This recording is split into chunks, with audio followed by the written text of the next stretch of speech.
শেখ হাসিনার বিপক্ষের যারা লোকজন, তারা তাকে যতটা সম্ভব ছোট করা যায়। তার ব্যক্তিগত চরিত্র, তার যে বংশমর্যাদা, লেখাপড়া, তার পরিবার, তার ছেলেমেয়ে, তার স্বামী, তার সংসার,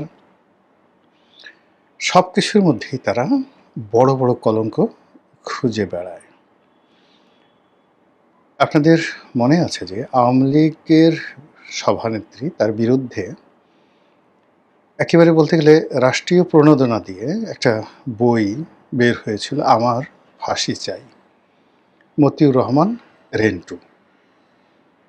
দুর্ভাগ্যজনক হলেও সত্য যে আমি বইটি পড়িনি এবং আমার আগামী প্রজন্মেও আসলে এই ধরনের নেতিবাচক জিনিস পড়ার কোনো আগ্রহ নেই। মূল কারণ হলো যারা মানে যে কোনো প্রয়োজনে আপনার সঙ্গে থাকবে, আর প্রয়োজন শেষ হয়ে গেলে আপনার বদনাম করবে অন্য জায়গাতে গিয়ে, এই মানুষগুলো জাহান্নামের কীট। দ্বিতীয়ত হলো যে আপনার স্ত্রী হোক, আপনার সন্তান হোক, আপনার বন্ধু হোক, বান্ধব হোক, আপনার গোপন কথাগুলো, ব্যক্তিগত কথাগুলো, সেটা সত্য হোক মিথ্যা হোক, যখন আপনার শত্রুদের হাতে তুলে দেয়, কিয়ামত পর্যন্ত এই ধরনের মানুষের, যাকে বলা হয়, উপরে আল্লাহর লানত। তো কাজেই সেই যে মতিউর রহমান রেন্টু আমার ফাঁসি চাই লিখে গিয়েছে, একটা সময় শেখ হাসিনার সঙ্গে তার ঘনিষ্ঠতা ছিল, স্নেহ ছিল, ভালোবাসা ছিল। কিন্তু এই মানুষটি যখন এই বিষয়গুলো তার শেখ হাসিনার প্রতিপক্ষের হাতে তুলে দিয়েছে, সেটা যাই থাকুক না কেন, ওটা নিয়ে আগ্রহ থাকা মানে এক ধরনের অপরাধ। মানে আমার এই ধরনের অপরাধ ছিল না। আপনি ধরুন বেগম জিয়ার সঙ্গে তো অনেকের সম্পর্ক ভালো ছিল। তারপর শেষে সাইফুর রহমান সাহেব বলেন, তারপর বিএনপি অন্তত ১ ডজন নেতা আছেন যাদেরকে তিনি স্নেহ করতেন, ভালোবাসতেন, শ্রদ্ধা করতেন। এখন অনেক সময় অনেক কথা তিনি হয়তো বলেছেন, সেটি ইতিবাচক কি নেতিবাচক, একান্ত ব্যক্তিগত হোক, কখনো হাস্যচ্ছলে।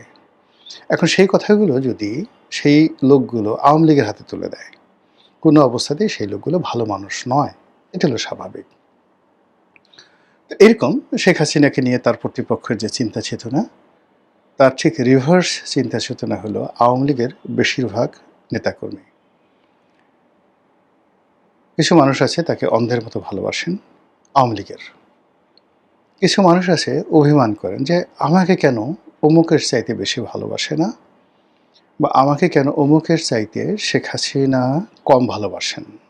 এটার একটা শ্রেণী আছে।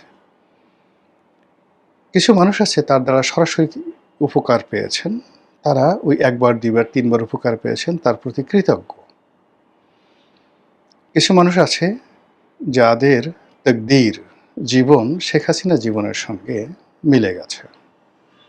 বিশেষ করে এই মুহূর্তে যারা ভারতে আছেন, বিদেশে পালিয়ে আছেন এবং জেলখানাতে আছেন। শেখ হাসিনা আছেন তো তারা আছেন, শেখ হাসিনা নেই, তাদের কোনো অস্তিত্ব নেই। তো এই মানুষগুলো শেখ হাসিনাকে মনে করেন সুপার লেডি এবং তার দ্বারা সব কিছু সম্ভব, এবং সবসময় এটা আশা করেন যে এই লোকগুলো আসলে যদি শেখ হাসিনা কখনো সুযোগ পান বা পাবেন, তাহলে তিনি ফিরে আসবেন। এই গেল এক শ্রেণীর লোক।